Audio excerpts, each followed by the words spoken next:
नमस्कार जी, आप देख रहे हैं क्राइम न्यूज इंडिया। अन्याय के खिलाफ आवाज़। सुरजीत सिंह जो किसकेथ हॉस्पिटल से डायरेक्टर के द्वारा फर्जी रेजिग्नेशन खुद लिखकर साइन कर उसको नौकरी से निकाल दिया गया, जिसकी गुहार गवर्नर हरियाणा सीएम हरियाणा से लगाई गई, लेकिन कार्रवाई ना होने पर अब सुरजीत सिंह के द्वारा गुहार माननीय प्रधानमंत्री नरेंद्र मोदी से की गई। अब देखना है नरेंद्र मोदी जी पर क्या संज्ञान लेते हैं। मदन लाल धीमान की रिपोर्ट। क्या नाम है आपका? आप यहाँ पे धरने पे बैठे हो, क्या बात हुई आपके साथ? कितने साल हो गए निकाले हुए? 2010 से ये चल रहा है। 2013 में मेरे को रखा था इन्होंने, 13 लेकिन 15 में जब राज्यपाल जी को मैंने अपनी नौकरी के बारे में बताया कि मुझसे जगह ट्रेनिंग करा रहे हैं, तो हॉस्टल से मेरे को इन्होंने जेल भिजवा दिया।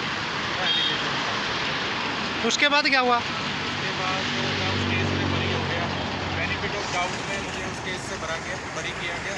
फिर मैंने साकेत प्रशासन को बताया कि बेनिफिट ऑफ डाउट में मैं बरी हो गया, लेकिन साकेत प्रशासन ने उस पर कोई कार्रवाई नहीं की। उसके बाद फिर मैंने एफडीएम इंक्वायरी करवाई और सीएम इंडिया को अपनी आपत्ति बताई, लेकिन उनसे भी कुछ नहीं हुआ। फिर 2017 में मैंने हाईकोर्ट में केस किया था। इस पर 6-7 साल हाईकोर्ट चक्कर मारता रहा। 2 सरकारी वकील मेरे को वहाँ मिले थे, समय रहते उन्होंने केस को छोड़ दिया। फिर एक प्राइवेट वकील के पास 1-1.5 साल से मेरा पड़ा, उन्होंने भी अभी कुछ नहीं किया और मैं वापस लीगल एड ऑफिस से बात करके आया हूँ कि मेरा केस वापस लिया जाए और लीगल एड से निकाला। तो आपको निकाला क्यों इन्होंने, क्या कारण था वो?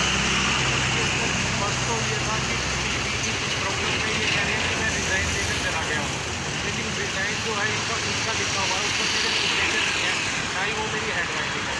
दूसरी बात ये थी कि इन्होंने मेरे को कोई नोटिस नहीं दिया कि मुझे अंदर से क्यों निकाला गया।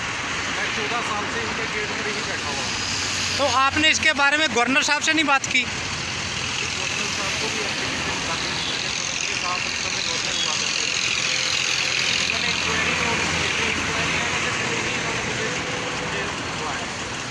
तो अभी आप हमारे से क्या चाहते हो? मैं चाहता हूँ मेरे को साथ मैंने आपको साथ दे, मेरी बात को आगे पहुँचाए और मैं ऑन रोड पर हूँ। मेरे पास किसी भी तरह का कोई स्पोर्ट नहीं, खाने पानी का और किराया वगैरह कुछ भी नहीं है।